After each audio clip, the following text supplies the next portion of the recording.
Assalamualaikum warahmatullahi wabarakatuh.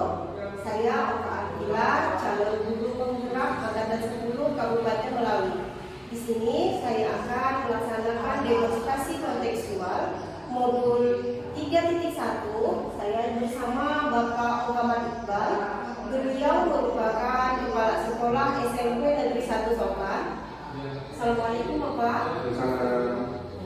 Terima kasih Bapak. Jadi hari ini saya akan melaksanakan tugas demonstrasi kontekstual modul 3.1. Saya merupakan calon guru penggerak Angkatan 10 Kabupaten Melawi. Jadi saya ditugaskan untuk mewawancarai kepala sekolah yang ada di lingkungan sekitar sekolah saya. Jadi tujuan pertama saya di sini yaitu untuk mewawancarai Bapak untuk membantu saya dalam melaksanakan tugas wawancara mendemonstrasi modul 3.1. Gimana Bapak kabarnya hari ini? Sehat ya Pak. Alhamdulillah kalau Bapak sehat. Saya sedikit ada pertanyaan untuk Bapak. Selama ini Bapak punya kasus atau pernah nggak punya pengalaman dilema etika tentang pengambilan keputusan yang ada dilema etikanya atau dudukan moral yang Bapak alami? Tentu saja sebagai kepala sekolah pasti banyak hal-hal yang seperti itu. Selama ini boleh nggak Bapak ceritakan tentang kasus tersebut? Bagikan sama saya Pak. Salah satu kasus ya. Iya, salah satu kasus ya Pak. Jadi kemarin itu saya didatangi sekolah ini oleh seorang ibu. Ibu-ibu ini niatnya mau memindahkan anaknya yang kita ini baru setelah selesai PPDB.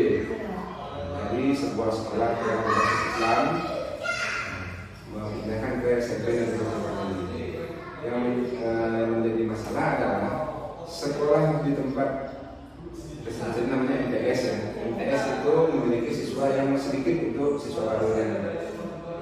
Di satu sisi saya sangat berat untuk menerima siswa tersebut. Di sisi lain ibu ini datang berkali-kali kepada saya dengan mengimbau, dengan memohon, menangis untuk anaknya bisa dipindah. Dan itu menjadi salah satu keputusan yang bingung yang harus saya ambil saat itu. Iya, jadi saat ini dengan kasus yang ceritakan, bagaimana nih Bapak mengidentifikasi kasus-kasus yang berupa pelecehan seksual atau bukan moral tersebut? Jadi kasus ini saya masukkan memang termasuk dalam dilema etika karena ada dua kepentingan yang memang sama-sama penting, sama-sama perlu, tidak bisa disepelekan sama lain. Pertamanya dari pihak sekolah, bagaimana sekolah itu bisa berjalan kalau sesuatu tidak ada. Dan yang kedua, seorang ibu pastinya menginginkan pendidikan yang terbaik untuk anak. Makanya ibu itu mati-matian bagaimana caranya untuk membawa anak pindah. Dan saya di tengah-tengah itu yang mendapatkan dilema tadi, langkah mana yang harus diambil, karena jelas salah satu pihak kan dirugikan. Jadi selama ini bagaimana Bapak menjalankan pengambilan keputusan di sekolah Anda, terutama untuk kasus-kasus di mana ada dua kepentingan yang sama benar-benar atau sama-sama mengandung etika tersebut? Iya, jadi dalam hal ini saya melakukan beberapa hal sebelum mengambil keputusan itu tadi. Saya tentu saja Ya. Baik Pak Iqbal, sekarang kita lanjutkan dengan pertanyaan berikutnya. Langkah-langkah atau prosedur seperti apa yang Anda lakukan selama ini? Dalam kasus yang tadi ya, jadi langkah-langkah yang saya lakukan pertama tentu saja saya itu mencoba dilema ini tidak terjadi. Yang pertama saya memberikan pemahaman kepada orang tua siswa itu agar tetap bersekolah di PTS ini. Karena setiap sekolah saya pikir memiliki tugas dan tanggung jawab bersama untuk memberikan pendidikan kepada peserta didiknya. Nah, setelah itu juga saya mencoba untuk membangun komunikasi dengan pihak sekolah MTS itu tadi, menyampaikan bahwa niat dari ibu ini yang memang masih orang tua dari anak yang bersekolah di sekolah MTS itu. Dan juga saya membangun komunikasi, meminta saran pendapat dari rekan-rekan yang ada di sekolah. Baik Pak, kemudian saya ingin bertanya lagi, hal-hal apa saja yang selama ini Bapak anggap efektif dalam pengambilan keputusan pada kasus-kasus dilema etika Pak? Saya seringkali mengedepankan komunikasi ketika memiliki hal-hal yang dilema seperti ini. Karena saya pikir komunikasi yang baik itu membuat kita mendapatkan banyak informasi, banyak saran dan pendapat, sehingga kita bisa melihat suatu masalah itu tidak hanya dari satu sudut pandang, jadi bisa dari sudut yang berbeda, makanya keputusan bisa diambil lebih tepat. Baik Pak, berikutnya saya akan bertanya lagi, hal-hal apa saja yang selama ini merupakan tantangan dalam pengambilan keputusan pada kasus-kasus dilema etika yang pernah Bapak alami? Tantangan biasanya dalam sebuah dilema etika, tentunya tantangan ini karena adanya kepentingan dari kedua belah pihak. Misalnya dari kasus ini ada kepentingan dari satu sisi, kepentingan dari sekolah yang dimana harus memikirkan eksistensi untuk tetap berdiri. Juga di satu sisi ada kepentingan seorang orang tua yang harus memikirkan tentang bagaimana anaknya mendapatkan pendidikan yang dirasa layak. Sehingga ketika dua kepentingan ini didapatkan dan dihadapkan kepada saya harus memilih yang mana, itu menjadi sebuah tantangan yang cukup besar bagi saya. Ya Pak, jadi apakah Bapak memiliki sebuah tata cara atau jadwal tertentu dalam sebuah penyelesaian kasus dilema etika? Apakah Bapak langsung menyampaikan keputusan tersebut dalam waktu atau Bapak juga menyelesaikannya dengan bentuk atau prosedur seperti apa yang Bapak jalankan? Untuk beberapa hal dalam dilema etika seperti ini, kadang saya ada yang 3 hari sampai seminggu. Yang jelas tidak pernah saya dan memang tidak bisa mengambil keputusan yang seperti ini dalam sekejap saja, kan? Artinya tetap memerlukan beberapa langkah-langkah tadi, artinya memerlukan komunikasi, memerlukan pemahaman dan hal-hal lain yang juga saya perlu untuk membuat sebuah keputusan itu menjadi keputusan yang benar-benar layak diambil. Ya. Adakah seseorang atau faktor-faktor yang selama ini mempermudah atau membantu Bapak dalam pengambilan keputusan dalam kasus-kasus dilema etika Pak? Karena saya mengedepankan komunikasi tadi, tentu saja ada beberapa orang yang memang saya sering mintai pendapatnya, itu juga ada di sekolah ini dan ada juga dari masyarakat, orang-orang yang tentunya memang sudah berpengalaman di bidangnya sehingga dapat memberikan masukan itu yang lebih lebih tepat untuk mengambil keputusan yang bisa saya teruskan. Yang terakhir ya Pak, dari semua hal yang Bapak sampaikan tadi, pembelajaran apa yang Bapak dapat atau Bapak bisa petik dari pengalaman Anda dalam mengambil keputusan dalam kasus dilema etika tersebut Bapak? Jadi yang pengalaman yang dapat saya ambil tentu saja setiap permasalahan ini tentu saja ada beberapa kepentingan yang ada di dalamnya, makanya kita memang harus memilah masalah ini dan melihat mana yang lebih penting daripada yang penting. Dan kita juga perlu banyak saran dan pendapat dari orang lain sehingga memang keputusan yang diambil ini lebih tepat sasaran dan walaupun tidak memuaskan semua pihak, tapi memang keputusan yang diambil ini adalah keputusan terbaik yang harus diambil. Demikian pertanyaan saya kepada Bapak. Terima kasih atas waktu dari Bapak. Saya ucapkan terima kasih. Assalamualaikum Waalaikumsalam. Video demonstrasi kontekstual saya bersama Bapak Muhammad Iqbal. Terima kasih. Sampai ketemu kembali di video berikutnya. Salam guru penggerak, tergerak, bergerak, menggerakkan.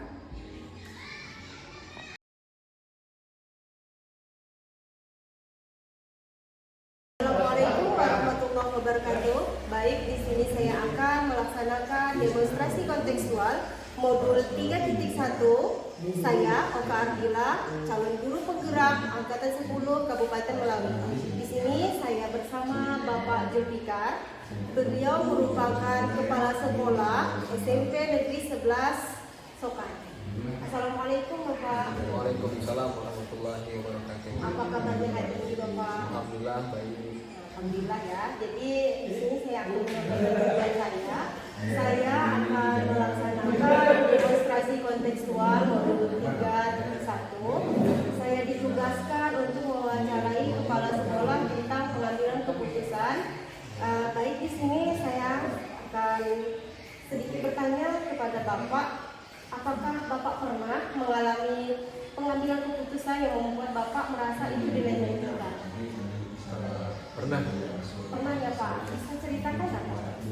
Ya ada sedikit masalah yang SMP 11 alami. Ini tentang guru P3K yang bertugas di tempat saya, namun di SMP 11 itu kebetulan guru P3K ini adalah guru agama Kristen, sedangkan di tempat saya itu tidak ada siswa yang beragama Kristen. Jadi di sekolah Bapak itu Bapak punya guru P3K, Ya, kemudian dia guru agama Kristen. ya. Di Bapak itu gimana? Jadi sedangkan guru ini sudah sertifikasi, sedangkan untuk mengaktifkan sertifikasinya itu guru tersebut harus mengajar pendidikan agama Kristen, sedangkan di sekolah saya itu tidak ada yang beragama Kristen. Nah, seperti itu. Baik, jadi bagaimana nih Bapak menjalankan pengambilan keputusan di sekolah Bapak, terutama untuk kasus-kasus di mana kedua kepentingan yang sama-sama benar atau sama-sama mengandung nilai tertentu? Ya. Jadi awalnya itu guru tersebut hanya ingin mengajar mapel yang sesuai di ampunya. Tapi sedangkan di sekolah saya itu kan, atau di SMP 11 itu kan tidak ada siswa yang beragama Kristen. Jadi solusinya itu bagaimana caranya guru tersebut juga mengambil jam pelajaran di sekolah lain, tapi juga mengajar di tempat saya. Itu solusinya. Ya, pertanyaannya yaitu langkah-langkah atau prosedur seperti apa yang biasa Bapak lakukan selama ini untuk mengambil keputusan? Ya, jadi langkah pertama itu yang saya lakukan adalah berkomunikasi dulu dengan ibu tersebut. Jadi saya sampaikan, Bu, ya, kira-kira di mana ibu bisa mendapatkan sekolah terdekat yang mana mau menampung atau memberikan jam pelajaran yang ibu itu yang tidak ada di tempat saya. Jadi kan kalau untuk sertifikasi itu kan harus minimal 24 jam ya. Jadi 12 jamnya itu ngambil di tempat saya itu adalah sebagai kepala perpustakaan. Kemudian 12 jamnya lagi dia mengambil atau mengajar di tempat lain seperti itu. Pertanyaan berikutnya Pak, hal-hal apa nih yang selama ini Bapak anggap efektif dalam pengambilan keputusan pada kasus-kasus delik-delik?